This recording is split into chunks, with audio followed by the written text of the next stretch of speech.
इस वीडियो में हम समझेंगे कि महिला अपने पति या ससुराल वालों के खिलाफ यदि वे उसे शारीरिक रूप से शर्मिंदा करें तो क्या क्रूरता का मामला दर्ज कर सकती है। किसी भी व्यक्ति के शरीर का मजाक उड़ाना या उसे शर्मिंदा करना बेहद गलत है, क्योंकि इससे उसकी मानसिक सेहत पर गहरा प्रभाव पड़ सकता है और वह गलत कदम उठाने पर मजबूर हो सकती है। जैसे कि आप जानते हैं, क्रूरता शारीरिक, मानसिक और भावनात्मक तीनों प्रकार की हो सकती है। इसके प्रावधान भारतीय न्याय संहिता BNS सेक्शन 85 और सेक्शन 86 में दिए गए हैं। जब किसी महिला को आत्महत्या करने के लिए मजबूर किया जाता है तो इसे क्रूरता माना जाता है। इसका मतलब है कि महिला को इतनी तकलीफ दी जाती है कि उसके मानसिक और शारीरिक स्वास्थ्य पर गंभीर असर हो सकता है या वह आत्महत्या जैसे घातक कदम उठाने को मजबूर हो जाती है। आए दिन भारतीय न्यायाधीशों के सामने इसके नए नए मामले सामने आते रहते हैं और जो परिभाषा भारतीय कानून में दी गई है वह केस टू केस बदलती रहती है। इसका मतलब है कि हर मामले में स्थिति अलग हो सकती है और क्रूरता के विभिन्न रूपों की पहचान और उनका निर्णय हर केस की विशेष परिस्थितियों के आधार पर किया जाता है।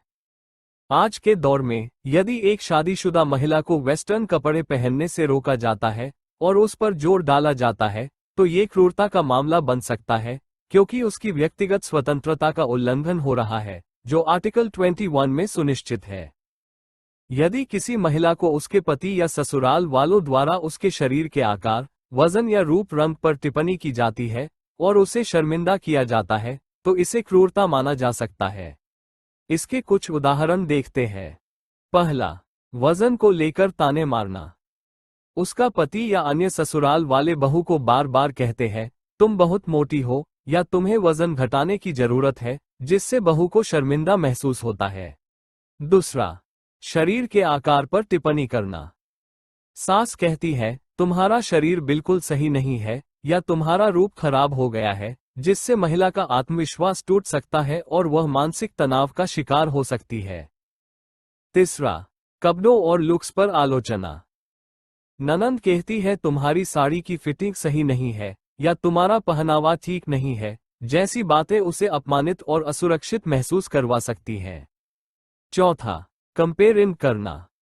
सास कहती है, तुम तो पड़ोसी के बहू जैसी नहीं हो, वो कितनी स्वस्थ है, जैसे शब्द बहू को दूसरों से तुलना करके उसे नीचा महसूस करवा सकते हैं। ऐसे मामलों में बहू पति या ससुराल पर क्रूरता का मामला दर्ज कर सकती है, लेकिन इसमें पति या ससुराल वालों का इरादा मेंटल टॉर्चर करने का होना चाहिए। ऐसे मामलों में महिला को एविडेंस प्रस्तुत करने होंगे, जैसे call recording, WhatsApp chat, text message, audio और वीडियो रिकॉर्डिंग, गवाहों की गवाही इत्यादि। ऐसी और वीडियोस के लिए हमारे चैनल को सब्सक्राइब करें।